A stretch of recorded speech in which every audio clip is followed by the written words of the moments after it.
Hi, first graders. So it's time for another read aloud. So today we are going to be reading Chester's Way by Kevin Hinkes. But first, let's talk about what we've been talking about, what we've been learning. So last week we learned how to retell. This week we are talking about story elements. So that's the character, the setting, the plot, and the conflict. So yesterday we learned a lot about problem and solution, right? So the problem is what goes wrong or the challenge in the story, and the solution is how that problem is solved, okay? So today we are going to recall and talk about and remember the story elements from the book. So that's the characters, which is who or what the story is about, the setting, where and when the story takes place, and the plot. The plot is events that are happening in the story, okay? So today our learning target is I can use illustrations and details in a story to describe settings, characters, and events. All right, so let's go read the story.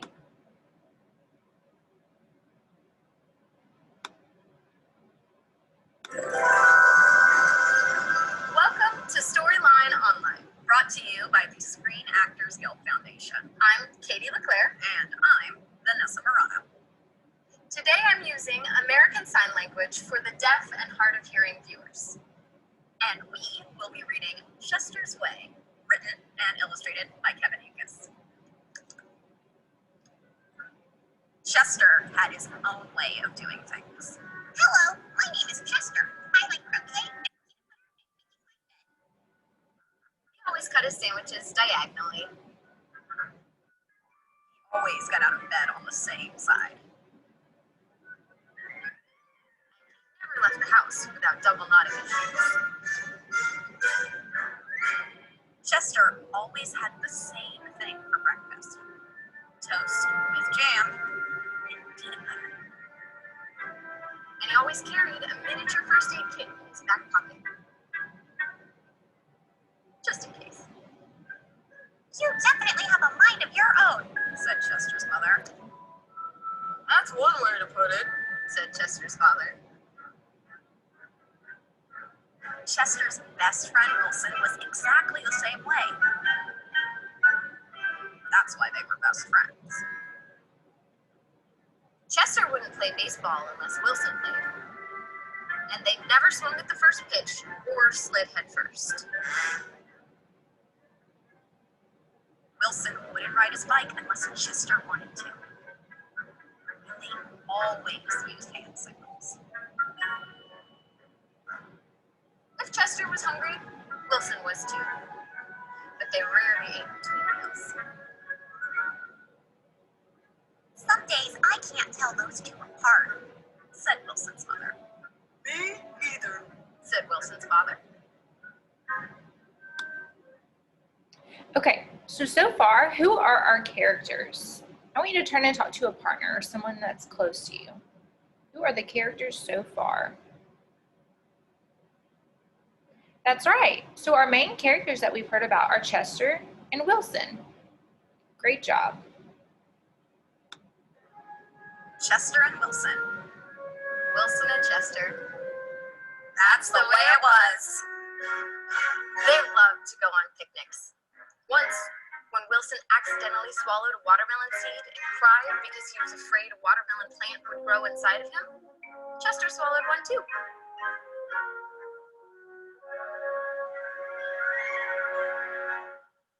Don't worry, said Chester. Now, if you grow a watermelon plant, I'll grow one too.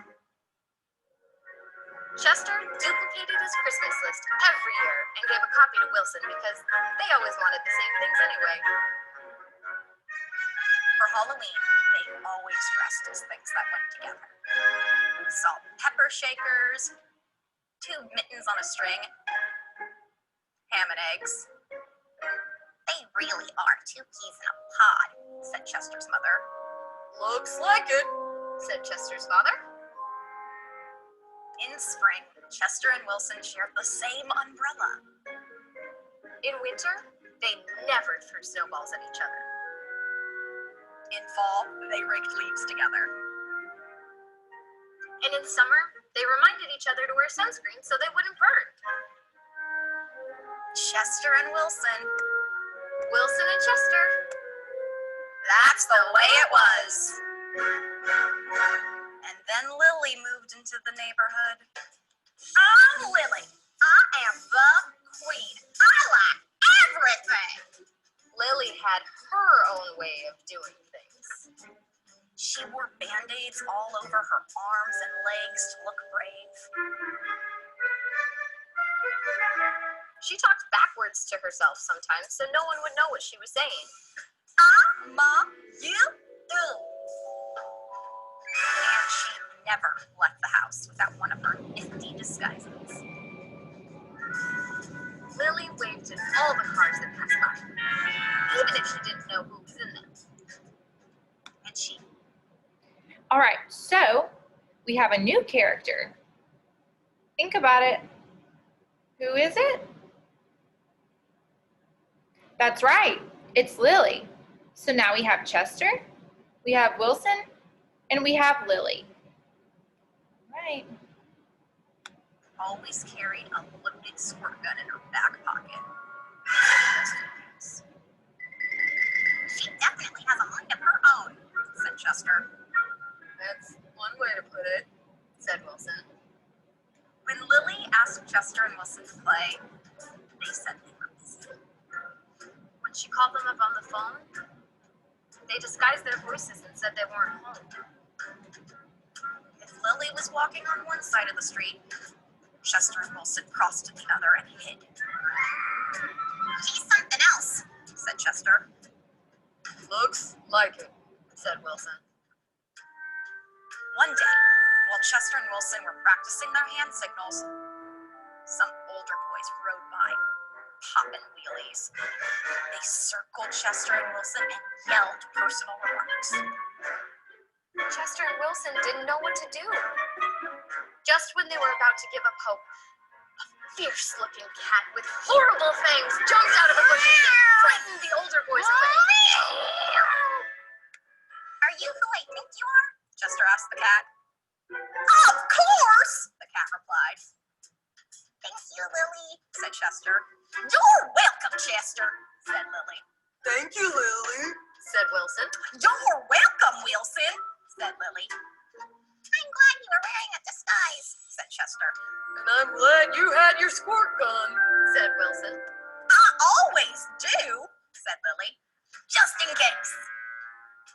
Afterward, Chester invited Lily over for lunch. You have a muscle mouse cup? Said Lily. Of course, said Chester. I do too, said Lily. Same here, said Wilson. Chester and Wilson cut their sandwiches diagonally. Lily asked Chester's mother if she had cookie cutters, and she made stars and flowers and bells. Okay, so where is the setting at in this story? Where does the story take place? I want you to take 10 seconds of private think time to think about the setting.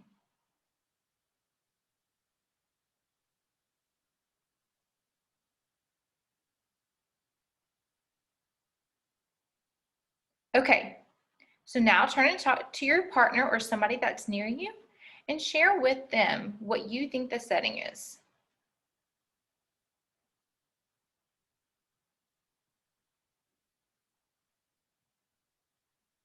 That's right, I'm hearing a lot of good answers. So yes, the setting takes place in Chester's neighborhood. Excellent job. That's neat, said Chester. Wow, said Wilson.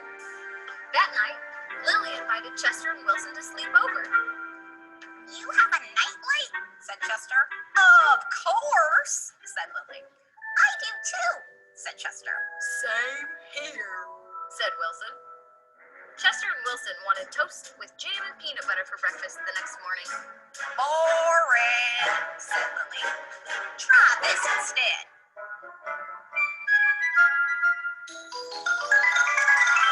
This is good, said Chester. Wow, said Wilson.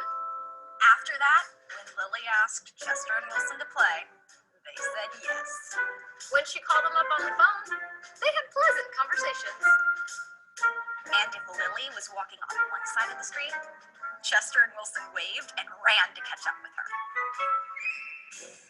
Chester and Wilson taught Lily hand signals. And she taught them how to pop wheelies. Lily taught Chester and Wilson how to talk backwards. I'm Ma Nosuru. And they taught her how to double knot shoes. Some days I just can't tell those three apart, said Lily's mother. Me either, said Lily's father. Chester and Wilson and Lily. Lily and Wilson and Chester. That's the way it was. For Halloween, they dressed as the three blind mice. For Christmas, Lily gave Chester and Wilson nifty disguises. And they gave her a box of multicolored shoelaces, extra long for double knotting. They loved to go on picnics. When Chester and Wilson told Lily about how they had each swallowed a watermelon seed once, Lily swallowed 3 of them. I'll grow a watermelon plant for each of us, she said. In spring, Chester and Wilson and Lily shared the same umbrella. In winter, they never threw snowballs at each other. In fall, they raked leaves together. And in summer, they reminded each other to wear sunscreen so they wouldn't burn. Chester and Wilson and Lily.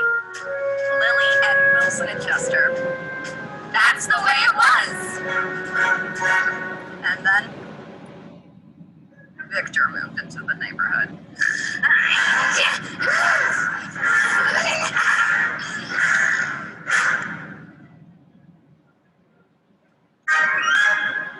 So, Vanessa, what did you think? I think that Victor, Lily. All right, guys. So, what did the plot or the events in the story teach us? That's right. So, the story taught us that just because people do things differently or are a little different than us doesn't mean that we can't be friends with them. In fact, we can actually learn some valuable information from them, right? Okay, so now that we've read this story, you are going to fill out the setting of the story, the main characters. So let's think about the 3 main characters, and then what your favorite part is. All right, guys, I really hope that you enjoyed the book as much as me. I'll see you next time. Bye.